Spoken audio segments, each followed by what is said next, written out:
ഭീഷ്മരുടെ പൂർവജന്മം. ഇക്ഷ്വാകു വംശത്തിൽ മഹാഭീഷൻ എന്നൊരു രാജാവുണ്ടായിരുന്നു.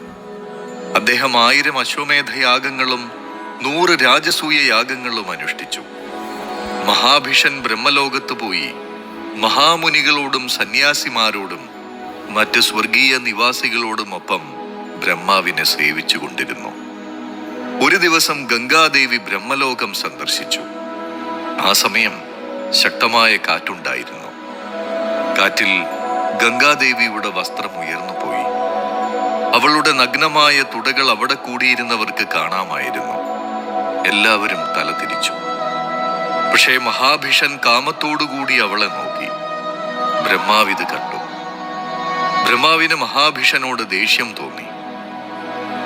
മഹാഭിഷ, നീ മനുഷ്യനായി ഭൂമിയിൽ ജനിക്കട്ടെ. ബ്രഹ്മാവ് അയാളെ ശപിച്ചു. മഹാഭിഷൻ തന്റെ തെറ്റ് മനസ്സിലാക്കി ബ്രഹ്മാവിനോട് മാപ്പപേക്ഷിച്ചു. പക്ഷേ ബ്രഹ്മശാപം അനുഭവിച്ച് തന്നെ തീർക്കണമെന്ന് മഹാഭിഷൻ അറിയാമായിരുന്നു. അദ്ദേഹം ബ്രഹ്മാവിന് നേരെ കൈകൂപ്പിക്കൊണ്ട് ഇങ്ങനെ പറഞ്ഞു: ബ്രഹ്മദേവ, ഭൂമിയിൽ പ്രദീപൻ എന്ന മഹാനും സദ്ഗുണസമ്പന്നനുമായ ഒരു രാജാവുണ്ട്. അദ്ദേഹത്തിന്റെ മകനായി ജനിക്കാൻ എന്നെ അങ്ങ് അനുവദിക്കണം. ബ്രഹ്മാവ് അദ്ദേഹത്തിന്റെ അഭ്യർത്ഥന അംഗീകരിച്ചു. ഈ സമയം ഗംഗാദേവി മഹാഭിഷനെ വികാരഭാവത്തോടെ നോക്കുകയായിരുന്നു. മഹാഭിഷന്റെ നോട്ടം ഗംഗാദേവി സ്വയം ആസ്വദിക്കുകയായിരുന്നു എന്ന് ബ്രഹ്മാവിന് മനസ്സിലായി. ബ്രഹ്മാവ് കോപം പൂണ്ടു. ഗംഗേ, നീ ചെയ്തത് വലിയ മര്യാദക്കേടാണ്. അന്യപുരുഷന്റെ കൗതുകം നിന്നെ ആകർഷിച്ചു. നീയും ഭൂമിയിൽ മനുഷ്യ സ്ത്രീയായി പിറക്കുക. മനുഷ്യന് വിധിച്ചിട്ടുള്ള എല്ലാ സുഖങ്ങളും ക്ലേശങ്ങളും അനുഭവിക്കുക. ബ്രഹ്മാവ് ഗംഗയെ ശപിച്ചു. ഗംഗ ബ്രഹ്മാവിനോട് ശാപമോക്ഷത്തിന് അപേക്ഷിച്ചു. കുറച്ചുകാലം ഭൂമിയിൽ ജീവിച്ചതിന് ശേഷം നിനക്ക് വീണ്ടും ദേവലോകത്തേക്ക് തിരിച്ചു വരാം, ബ്രഹ്മാവ് പറഞ്ഞു.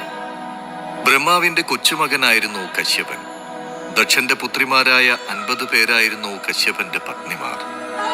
അവരിൽ ഒരാളായ അദിതിക്ക് 12 ആദിത്യന്മാർ മക്കളായി ജനിച്ചു. അവരിൽ ഒരുവനായിരുന്നു വരുണൻ. വരുണന്റെ പുത്രൻ വസിഷ്ഠൻ. അദ്ദേഹത്തിന് ആപവാൻ എന്നും പേരുണ്ടായിരുന്നു. വസിഷ്ഠമുനിക്ക് മേരുശൈലത്തിന്റെ താഴ്വരയിൽ ഒരു ആശ്രമമുണ്ടായിരുന്നു. അവിടെ എല്ലാ ഋതുക്കളിലും മനോഹരമായ പുഷ്പങ്ങൾ വിരിയാറുണ്ട്. ആ ആശ്രമ പരിസരത്ത് നന്ദിനി എന്ന പശുക്കുട്ടിയും താമസിച്ചിരുന്നു. ചോദിക്കുന്നത് എന്തും നൽകുന്ന കാമധേനുവിന്റെ മകളായിരുന്നു നന്ദിനി. അമ്മയെപ്പോലെ ഉടമസ്ഥൻ ആഗ്രഹിക്കുന്നത് എന്തും നൽകാൻ കഴിവുള്ളവളായിരുന്നു അവൾ. ബ്രഹ്മപുത്രനായ ദക്ഷപ്രജാപതിയുടെ പുത്രിയായിരുന്നു വസു. വസുവിന് ധർമ്മദേവനിൽ 8 പുത്രന്മാർ ജനിച്ചു. ഇവർക്ക് ആകാശത്തുകൂടി സഞ്ചരിക്കാൻ കഴിവുണ്ടായിരുന്നു. അതിനാൽ അവർ ഉപരിചര വസുക്കൾ എന്നറിയപ്പെട്ടു. ദേവന്മാരിൽ ഒരു വിഭാഗമായ ഇവരെ വസുക്കളെന്നും ഗണദേവതകളെന്നും പറയാറുണ്ട്. ധരൻ, ധ്രുവൻ, സോമൻ, അഹസ്, അനിലൻ, അനലൻ, പ്രത്യൂഷൻ, പ്രഭാസൻ എന്നിവർ ആയിരുന്നു അഷ്ടവസുക്കൾ. ഒരിക്കൽ പ്രഭാസൻ മുതലായ അഷ്ടവസുക്കൾ സകുടുംബം ഒരു ഉല്ലാസയാത്ര നടത്തി. യാത്രാമധ്യേ അവർ വസിഷ്ഠന്റെ ആശ്രമ പ്രദേശത്തെത്തി. അവർ അവിടെ എല്ലാ ലക്ഷണങ്ങളുമൊത്ത നന്ദിനിയെ കണ്ടു. പശുവിനെ കണ്ട് പ്രഭാസൻ എന്ന വസുവിന്റെ പത്നിക്ക് കൗതുകം തോന്നി. തന്റെ പത്നിയോട് പ്രഭാസൻ ഇങ്ങനെ പറഞ്ഞു: പ്രിയേ, നീലലോചനയായ ഈ പശുവിന്റെ പാൽ കുടിക്കുന്ന മനുഷ്യർ യൗവനത്തോടുകൂടി 10,000 വർഷം ജീവിക്കും. ഇത് കേട്ട പ്രഭാസന്റെ ഭാര്യ തന്റെ പ്രിയ കൂട്ടുകാരിയായ ഉസിനര രാജാവിന്റെ മകളായ ജിതവതിയെ കുറിച്ചോർത്തു. തന്റെ കൂട്ടുകാരിക്ക് സമ്മാനിക്കുവാനായി നന്ദിനിയെ കിടാവിനോടൊപ്പം പിടിച്ചു കൊടുക്കണമെന്നവൾ ഭർത്താവിനോട് ശാഠ്യം പിടിച്ചു. തന്റെ പത്നിയെ സന്തോഷിപ്പിക്കാൻ പശുവിനെ പിടിക്കാൻ വസു തീരുമാനിച്ചു. അപ്പോൾ ധർമാധർമ്മങ്ങളെപ്പറ്റി വസു ചിന്തിച്ചില്ല. അതിനാൽ മഹർഷിയോട് ഒരു വാക്കുപോലും പറയാതെ നന്ദിനിയെ അവർ പിടിച്ചുകൊണ്ടുപോയി. ആശ്രമത്തിൽ നടന്ന സംഭവങ്ങൾ അറിഞ്ഞ വസിഷ്ഠൻ അഷ്ടവസുക്കൾ എല്ലാവരും ഭൂമിയിൽ മനുഷ്യരായി പിറക്കട്ടെ എന്ന് ശപിച്ചു. പിന്നീട് വസുക്കളുടെ അഭ്യർത്ഥന പ്രകാരം പ്രഭാസൻ എന്ന വസു ഒഴിച്ച് മറ്റുള്ളവർക്കെല്ലാം 1 വർഷത്തിനുള്ളിൽ ശാപമോക്ഷം കിട്ടുമെന്നും ആർക്കും മനുഷ്യ സന്താനങ്ങൾ ഉണ്ടാവുകയില്ലെന്നും ഭാര്യാപ്രീണനത്തിനായി അധർമ്മത്തെ ആചരിച്ചവൻ മാത്രം അവിവാഹിതനും ധർമ്മിഷ്ഠനുമായി അനേക കാലം മനുഷ്യനായി ഭൂമിയിൽ ജീവിക്കുമെന്നും അവൻ ശാസ്ത്രവിശാരദനും പിതാവിനിഷ്ടം ചെയ്യുന്നവനുമായി ഭവിക്കട്ടെ എന്നും വസിഷ്ഠൻ ശാപമോക്ഷവും കൊടുത്തു. ഗംഗയ്ക്ക് മഹാഭിഷനെ മറക്കാൻ കഴിഞ്ഞില്ല. അവൾ ഭൂമിയിലേക്ക് മടങ്ങി. തങ്ങൾക്ക് കിട്ടിയ ശാപത്തിൽ നിന്നും എങ്ങനെ രക്ഷപ്പെടാമെന്ന് അഷ്ടവസുക്കൾ ആലോചിച്ചു. ഈ സമയം ഗംഗാദേവി ഭൂമിയിലേക്ക് സഞ്ചരിക്കുകയായിരുന്നു. പോകുന്ന വഴി അവൾ അഷ്ടവസുക്കളെ കണ്ടുമുട്ടി. സങ്കടം നിറഞ്ഞ മുഖത്തോടെയാണ് അവർ വന്നത്. അവരുടെ സങ്കടത്തിന് കാരണം എന്താണെന്നും എന്താണ് സംഭവിച്ചത് എന്നും ഗംഗാദേവി അവരോട് ചോദിച്ചു. വസിഷ്ഠന്റെ ശാപത്തെക്കുറിച്ച് അവർ ഗംഗയോട് പറഞ്ഞു. ഞങ്ങളെല്ലാവരും ഭൂമിയിൽ മനുഷ്യരായി ജനിക്കാൻ പോവുകയാണ്. സദ്ഗുണസമ്പന്നയായ ഒരു അമ്മയുടെ മക്കളായി പിറക്കണമെന്നാണ് ഞങ്ങളുടെ ആഗ്രഹം. അങ്ങനെ ഒരു സ്ത്രീയെ തേടി ഇറങ്ങിയതാണ് ഞങ്ങൾ. ദൈവാനുഗ്രഹത്താൽ ഞങ്ങൾ നിങ്ങളെ കണ്ടുമുട്ടി. ഞങ്ങൾക്ക് നിങ്ങളുടെ പുത്രന്മാരായി ജനിക്കണം. ദേവി, അവിടുന്ന് ഭൂമിയിൽ ജനിച്ച് ഏതെങ്കിലും കുലീനനായ രാജാവിന്റെ രാജ്ഞിയായാൽ ഞങ്ങൾക്ക് അവിടുത്തെ മക്കളായി ജനിക്കാം. അഷ്ടവസുക്കൾ ഗംഗയോട് അഭ്യർത്ഥിച്ചു. അതെങ്ങനെ സംഭവിക്കും? ഗംഗ അവരോട് ചോദിച്ചു. പ്രദീപന്റെ മകനായി മഹാഭിഷു ജനിക്കും. അവനെ ശന്തനു എന്ന് വിളിക്കും. ദേവിയും ശന്തനുവും ഒന്നിക്കണം. അപ്പോൾ ഞങ്ങൾ 8 പേരും നിങ്ങൾക്ക് പുത്രന്മാരായി ജനിക്കും. ഞങ്ങളുടെ അപേക്ഷ അവിടുന്ന് തിരസ്കരിക്കരുത്. ഞങ്ങൾക്ക് ശാപമോക്ഷത്തിന് മറ്റൊരു മാർഗവുമില്ല. വസുക്കൾ പറഞ്ഞു. മഹാഭിഷനോട് പ്രണയം തോന്നിയതിനാൽ ഗംഗാദേവിയും ഈ നിർദ്ദേശം സന്തോഷത്തോടെ സ്വീകരിച്ചു. അപ്പോൾ അഷ്ടവസുക്കൾ ഒരു നിബന്ധന വച്ചു. ഗംഗാമാതാവേ, ഞങ്ങൾ ജനിച്ച ഉടൻ അവിടുന്ന് ഞങ്ങളെ ഓരോരുത്തരെയും വെള്ളത്തിലെറിഞ്ഞു കൊല്ലണം. അങ്ങനെ മനുഷ്യ ശരീരത്തിൽ നിന്ന് ഞങ്ങളെ മോചിപ്പിച്ച് ഞങ്ങൾക്ക് ശാപമോക്ഷം തരണം. വസിഷ്ഠ മഹർഷി അങ്ങനെയാണ് അരുളി ചെയ്തത്. അഷ്ടവസുക്കൾ പറഞ്ഞു. വസുക്കളുടെ വാക്കുകൾ കേട്ട് ഗംഗാദേവി ആശയക്കുഴപ്പത്തിലായി. നിങ്ങൾ പറഞ്ഞത് ശരിയാണ്. നിങ്ങൾ ജനിച്ച ഉടനെ ശാപമോക്ഷം നേടി തിരികെ പോകും. എന്നാൽ എനിക്ക് ദീർഘായുസ്സും ശാശ്വതമായ പ്രശസ്തിയുമുള്ള ഒരു മകനെ വേണം. അതെങ്ങനെ സംഭവിക്കും? ഗംഗ അഷ്ടവസുക്കളോട് ചോദിച്ചു. ഗംഗാമാതാവേ, അവിടുത്തെ ആഗ്രഹം എന്താണോ അങ്ങനെ തന്നെ സംഭവിക്കും. വസിഷ്ഠ മഹർഷിയുടെ ശാപമനുസരിച്ച് 8ാമത്തെ വസുവായ പ്രഭാസൻ നിങ്ങളുടെ അവസാന പുത്രനായി ജനിക്കും. അവൻ ദീർഘായുസോടും ശാശ്വത കീർത്തിയോടും കൂടി വളരെ കാലം ഭൂമിയിൽ തുടരും. ചന്ദ്രരാജവംശത്തിൽ പ്രദീപൻ എന്നൊരു രാജാവുണ്ടായിരുന്നു. പ്രദീപന്റെ പത്നിയായിരുന്നു സുനന്ദ. അവരുടെ പുത്രനായിരുന്നു ശന്തനു. ഒരു ദിവസം രാജാവ് ഗംഗാനദിയുടെ തീരത്ത് സൂര്യനെ ആരാധിക്കുവാനെത്തി. അദ്ദേഹം ആരാധന നടത്തുമ്പോൾ വെള്ളത്തിൽ നിന്നൊരു സുന്ദരി ഉയർന്നു വന്നു. അവൾ ഗംഗാദേവിയായിരുന്നു. ഗംഗ രാജാവിന്റെ വലതു തുടയിലിരുന്നു. ഇത് കണ്ട് രാജാവ് ആശ്ചര്യപ്പെട്ടു.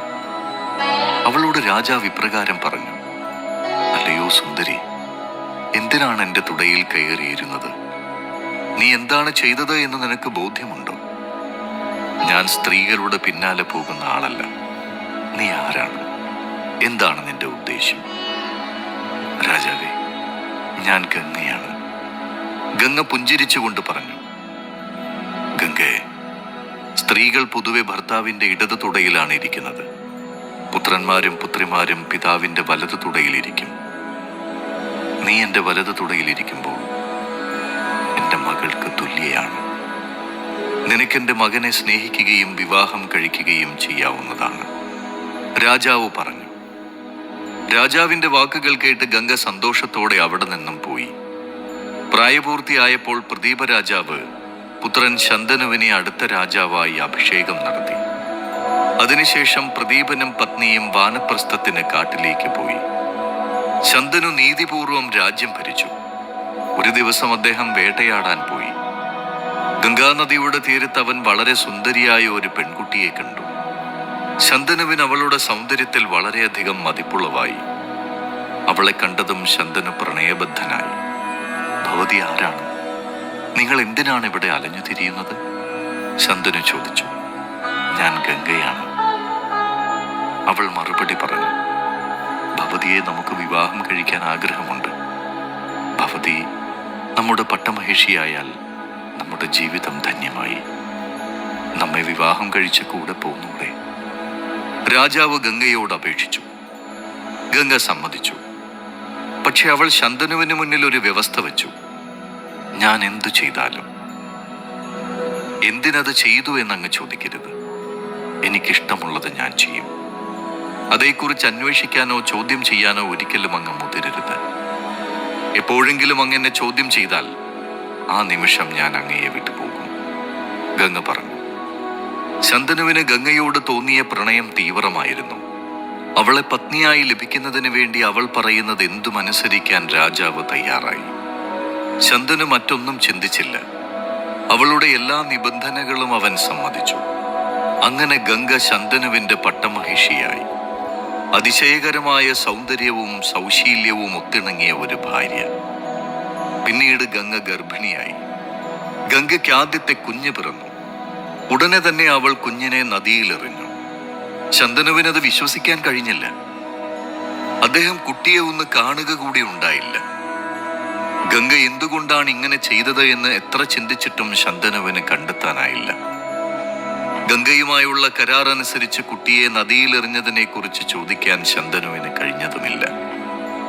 ഭാവിയിലെ രാജാവാകേണ്ട രാജകുമാരൻ നഷ്ടപ്പെട്ട ദുഃഖത്തിൽ ശന്തനു മൗനിയായി.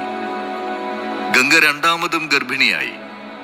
ഇത്തവണ പ്രസവിച്ചപ്പോഴും അവൾ കുട്ടിയെ നദിയിലെറിഞ്ഞു. 7 പ്രാവശ്യം ഇത് ആവർത്തിച്ചു. ശന്തനു എല്ലാം നിശബ്ദം സഹിച്ചു. ഗംഗ 8ാമതും ഗർഭിണിയായി. ഈ സമയം ശന്തനു വളരെ അസന്തുഷ്ടനായിരുന്നു. അദ്ദേഹത്തിന്റെ മനസ്സ് വല്ലാതെ അസ്വസ്ഥമായിരുന്നു. നവജാത ശിശുക്കളെ ഇത്തരത്തിൽ കൊലപ്പെടുത്തുന്നത് അദ്ദേഹത്തിന് സഹിക്കാനായില്ല. 8ാമത്തെ കുഞ്ഞിന്റെ ഗതിയും 7 പേരുടെയും പോലെ തന്നെ ആയിരിക്കുമെന്ന് രാജാവ് ചിന്തിച്ചു. അപ്പോഴും അയാൾ വിവാഹ സമയത്ത് പറഞ്ഞ വാക്ക് പാലിച്ചു. ശന്തനുവിനും ഗംഗയ്ക്കും 8ാമത്തെ മകൻ ജനിച്ചു. ഗംഗ കുട്ടിയെ എടുത്ത് നദിയിൽ എറിയാൻ പോവുകയായിരുന്നു. 7 പ്രാവശ്യവും ക്ഷമിച്ച ശന്തനുവിന് ഇത്തവണ പക്ഷേ ക്ഷമിക്കാൻ കഴിഞ്ഞില്ല. ശന്തനു അവൾക്ക് പിന്നാലെ ചെന്നു. ഇല്ല, ഈ കുട്ടിയെ കൊല്ലാൻ ഞാൻ നിന്നെ അനുവദിക്കില്ല. ശന്തനു ഗംഗയെ തടഞ്ഞുകൊണ്ട് പറഞ്ഞു. ഞാൻ എന്തു ചെയ്താലും അങ്ങത് ചോദ്യം ചെയ്യില്ല എന്നും അങ്ങനെ സംഭവിച്ചാൽ ഞാൻ അങ്ങയെ വിട്ടുപോകുമെന്നും നമ്മൾ തമ്മിലൊരു കരാറുണ്ടായിരുന്നു. അങ്ങിപ്പോൾ ആ കരാർ ലംഘിച്ചിരിക്കുന്നു. അതിനാൽ ഞാൻ പുത്രനുമായി തിരികെ പോകുന്നു. ഞാൻ ഇവനെ ദേവവ്രതൻ എന്ന് വിളിക്കും. പ്രായപൂർത്തിയാകുന്നതുവരെ ദേവവ്രതൻ എന്നോടൊപ്പം ഉണ്ടായിരിക്കും. ഇത്രയും പറഞ്ഞ ഗംഗ കുട്ടിയുമായി യാത്രയായി. ശന്തനു തന്റെ കൊട്ടാരത്തിലേക്ക് മടങ്ങി. കാലം വളരെ വേഗം കടന്നുപോയി. ഒരു ദിവസം ശന്തനു വേട്ടയാടാൻ കാട്ടിലേക്ക് പോയി. ഗംഗാനദിയുടെ തീരത്തുകൂടി നടക്കുമ്പോൾ ഒരിടത്ത് നദിയുടെ ഒഴുക്ക് വളരെ നേർത്തതായി കണ്ടു. അതിന്റെ കാരണമറിയാൻ രാജാവ് ആഗ്രഹിച്ചു. അദ്ദേഹം നദിയുടെ തീരത്തു കൂടി നടന്നു. അവിടെ ഒരു യുവാവ് അമ്പെയ്ത്ത് അഭ്യസിക്കുന്നത് കണ്ടു. അവൻ തന്റെ അമ്പുകളാൽ നദിയുടെ ഒഴുക്ക് തടഞ്ഞു. അവൻ ഗംഗയുടെയും ശന്തനുവിന്റെയും പുത്രനായ ദേവവ്രതനായിരുന്നു. എന്നാൽ ശന്തനു അവനെ തിരിച്ചറിഞ്ഞില്ല. ഈ സമയം ഗംഗ അവിടെ എത്തി. രാജാവേ, ഈ യുവാവ് നമ്മുടെ മകൻ ദേവവ്രതനാണ്. ഇവൻ വസിഷ്ഠനോടൊപ്പം എല്ലാ വേദങ്ങളും ശാസ്ത്രങ്ങളും പഠിച്ചു. ശുക്രാചാര്യരിൽ നിന്ന് ധർമ്മശാസ്ത്രവും പഠിച്ചു. പരശുരാമന് തുല്യമായ അമ്പെയ്ത്ത് പഠിച്ചു. ഇനി അവനെയും അങ്ങേക്ക് കൂടെ കൂട്ടാം. അങ്ങനെ പറഞ്ഞുകൊണ്ട് ഗംഗ ദേവവ്രതനെ പിതാവിനെ ഏൽപ്പിച്ച് തിരികെ പോയി. ശന്തനുവും ദേവവ്രതനും കൊട്ടാരത്തിലേക്ക് മടങ്ങി. ശന്തനു ദേവവ്രതനെ യുവരാജാവായി അഭിഷേകം ചെയ്തു.